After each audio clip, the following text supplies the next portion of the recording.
royal B-lister. Harry seething at St. Paul's as dubbed Invisible Man despite showing off his medals. Prince Harry has been described as an invisible man at the Jubilee celebrations as body language expert identifies high levels of anxiety among the royal family. Body language expert Judi James has identified high levels of anxiety during Prince Harry's appearance at the Jubilee Thanksgiving service on Friday. In her analysis of the Duke of Sussex, Ms. James suggested Prince Harry exhibited signals of quite high anxiety during his appearance.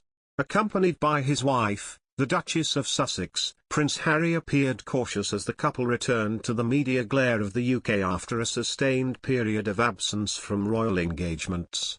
Speaking to GB News, Ms. James said, "It was like he had agreed to be the invisible man there to some extent."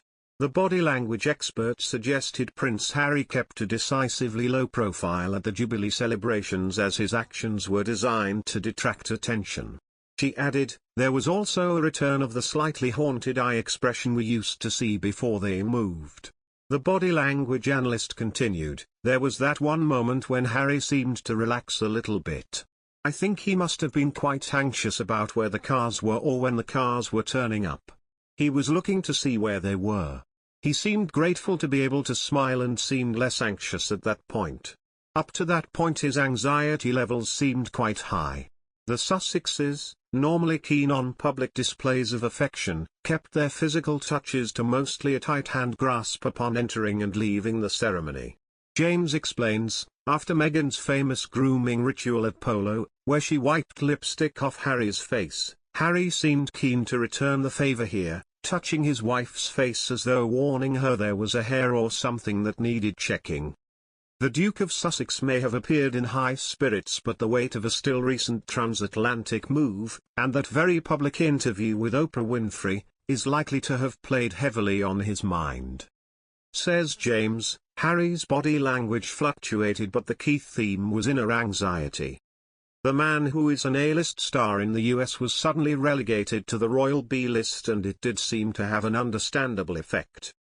She adds, his self-touch, checking rituals of clothing, patting and straightening announced his levels of inner anxiety, and the way he held his head down in a lowered angle suggested humility as he and Meghan listened to the response from the public for the first time.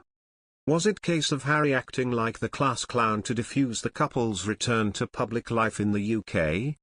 Inside the church, Harry did suddenly break out into a couple of fun grins when he leaned across and seemed to be doing an open-mouthed smile aimed probably at the Tyndalls. But this more playful look was in such contrast to his subdued behavior that it also looked as though it could be eruptions of inattention or nerves, says James. Even when he chatted and smiled with Zara after the service was over, he was primarily concerned with finding out where his car was.